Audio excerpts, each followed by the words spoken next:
Welcome back to my channel. இன்னைக்கு psychology வீடியோவில் altruism பற்றி பார்க்கலாம். ஆல்ட்ருயிசம் இதை தமிழில் ஒப்புரவு ஆண்மைன்னு சொல்கிறாங்க. பிறர்க்கென வாழும் தன்மையை தான் ஒப்புரவு ஆண்மைன்னு சொல்கிறாங்க. அதாவது தன்னலம் கருதாமல் பிறருக்கு நன்மை செய்வதே ஆல்ட்ருயிசம்னு சொல்லப்படுகிறது. இந்த மனிதர்கள் மற்றவர்களுக்கு உதவி செய்யும் போது அவர்களுக்கு ஏற்படும் தொல்லைகளை கூட பொருட்படுத்தாமல் மற்றவங்களுக்கு உதவி செய்வாங்க. இப்போ சைக்காலஜிக்கல் ஆல்ட்ருயிசம்னா என்னன்னு பார்க்கலாம். சந்தர்ப்பம் கிடைக்கும் போது மட்டும் உதவி செய்யாம பிறருடைய நல்வாழ்வுக்கு உதவி செய்து அவர்களை உயர்ந்த நிலைக்கு கொண்டு செல்வதே சில மனிதர்களின் லட்சியமாக வைத்திருப்பார்கள். இந்த மாதிரி மென்டாலிட்டியை தான் சைக்காலஜிக்கல் ஆல்ட்ருயிசம்னு சொல்றோம். இந்த மாதிரி மனிதர்களுக்கு சுயநலம் இருக்காது. மற்றவர்கள் அவங்களை உயர்வா நினைப்பாங்க, உதவி செய்வது என்னோட கடமைன்னு நினைக்காம மனம் வந்து மற்றவர்களுக்கு உதவி செய்வாங்க. இப்போ யாருன்னே தெரியாதவங்களுக்கு நம்ம ஒரு ரெஸ்டாரண்ட்டில் வந்து டோர் ஓப்பன் பண்ணி விட்டுறது, இப்போ ஃபுட் இல்லாமல் இருக்கிறவங்களுக்கு ஃபுட் வாங்கி கொடுக்கறது, இப்படி தினசரி வாழ்க்கையில் இந்த மாதிரி சின்ன சின்ன விஷயங்களை நம்ம பார்த்துருப்போம். இப்படி தன்னலம் பார்க்காம பிறருக்காக உதவி செய்பவர்களுடைய பண்புகளை பற்றி பார்க்கலாம். 1, இவங்க மற்றவர்களுக்கு வாய்ப்பு கொடுப்பாங்க. உதாரணத்துக்கு ஒரு ஆஃபீஸில் ஒர்க் பண்ணும்போது சில பேர் என்ன பண்ணுவாங்கன்னா, அவங்க மட்டும் தான் குட் நேம் எடுக்கணுன்றதுக்காக எல்லா விஷயத்தையுமே அவங்க தான் ஃபர்ஸ்ட் எடுத்து செய்வாங்க. எல்லாமே அவங்க தான் வந்து ஃபர்ஸ்ட் இருப்பாங்க. மற்றவர்களுக்கு வாய்ப்பு கொடுக்க மாட்டாங்க. மற்றவங்களோட திறமையை வெளிக்காட்டுறதுக்கு அவங்க வாய்ப்பு கொடுக்காம அவங்களே அவங்களுடைய திறமைகளை வெளிப்படுத்திக்கிட்டு எப்பவுமே முதன்மையான இடத்துலையே இருப்பாங்க. ஆனால் ஆல்ட்ருயிஸ்டிக் பீப்புள் மற்றவங்களுக்கு வாய்ப்பு கொடுப்பாங்க. 2, மற்றவர்களின் தேவையை அறிந்து வைத்திருப்பார்கள், அதற்கு தேவையான உதவியும் செய்வாங்க. 3, மற்றவர்களை மன்னிக்கும் குணம் இவங்க கிட்ட இருக்கும். 4, இவங்க கிட்ட ரெசிப்ரோக்கல் ஆல்ட்ருயிசம் கொஞ்சம் கூட இருக்காது.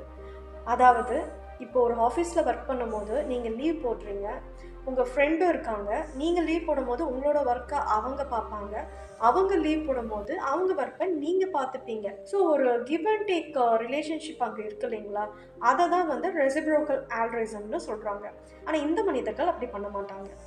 5, இவர்களுடைய நேரத்தையும் பணத்தையும் எந்த எதிர்பார்ப்பும் இல்லாமல் மற்றவர்களுக்கு செலவிடுவார்கள். 6, இவங்க கிட்ட இருந்து எப்பவுமே நமக்கு சப்போர்ட் கிடைக்கும். 7, உங்களுடைய நடத்தை மற்றவர்களை எப்படி பாதிக்கிறதுன்ற இவங்க ரொம்ப கவலைப்படுவாங்க. 8, எப்பவுமே மற்றவர்களுக்கு உதவி செய்துக்கிட்டே இருப்பாங்க. இந்த மாதிரி நிறைய பண்புகள் இவங்க கிட்ட இருக்கு. ஆல்ட்ருயிசம்ல 4 டைப்ஸ் இருக்கு. அதை பத்தி இப்ப பார்க்கலாம். 1, ஜெனட்டிக் ஆல்ட்ருயிசம். இவங்க ஃபேமிலி மெம்பர்ஸ்க்கு ஹெல்ப் பண்ணுவாங்க. அதாவது கூட பிறந்த அண்ணன் தங்கை இவங்க ஒரு கஷ்டத்தில் இருக்கும் போதோ இல்லை இவர்களுடைய தேவைகளை நிறைவேற்றி தருவாங்க. அவங்களுக்காக இவங்க சாக்ரிஃபைஸ் பண்ணுவாங்க நிறைய விஷயங்களை. இதை தான் ஜெனட்டிக் ஆல்ட்ருயிசம்னு சொல்கிறோம். 2, ரெசிப்ரோக்கல் ஆல்ட்ருயிசம். ஏற்கனவே சொன்ன மாதிரி ஒரு எதிர்பார்ப்போட நம்ம மற்றவர்களுக்கு உதவி செய்வது. நான் உங்களுக்கு இந்த ஹெல்ப் பண்ணால் நீங்கள் ஃப்யூச்சரில் இந்த ஹெல்ப் எனக்கு பண்ணுவீங்க அப்படின்றதுனால நம்ம பண்ணுற ஒரு ஹெல்ப்பை தான் ரெசிப்ரோக்கல் ஆல்ட்ருயிசம்னு சொல்கிறாங்க. 3, குரூப் செலக்டட் ஆல்ட்ருயிசம். அதாவது இவங்க வந்து ஒரு கம்யூனிட்டியில் இருக்கிற பீப்புளாக இருப்பாங்க, ஒரு குரூப்பை சேர்ந்தவங்களாக இருப்பாங்க. அந்த குரூப்பில் இருக்கிற பீப்புள்ஸ்க்கு ஏதாவது ப்ராப்ளம் இல்லை எதனா தேவைகள் இருந்தால் அவர்களுக்கு இவங்க உதவி செய்வாங்க. 4, பியூர் ஆல்ட்ருயிசம். இதை மாரல் ஆல்ட்ருயிசம்னு சொல்கிறாங்க. இந்த மனிதர்கள் தான் எந்த எதிர்பார்ப்பும் இல்லாமல் அவங்களுக்கு ப்ராப்ளம் வந்தாலும் பரவாயில்லன்னு ரிஸ்க் எடுத்து மற்றவர்களுக்காக உதவி செய்கிறவங்க. இந்த டாப்பிக்கை இன்னைக்கு நான் உங்ககிட்ட பகிர்ந்துக்கிறதுக்கு ஒரு ரீசன் இருக்குங்க. ரீசெண்டாக ஒரு நியூஸ் பார்த்தேன். அதில் ஒரு பெண் இருக்காங்க. அந்த பெண்ணோட கணவர் அவரோட தங்கைக்கு அவங்க திருமணத்துக்கு நகைகள் வாங்கி கொடுத்துருக்காரு.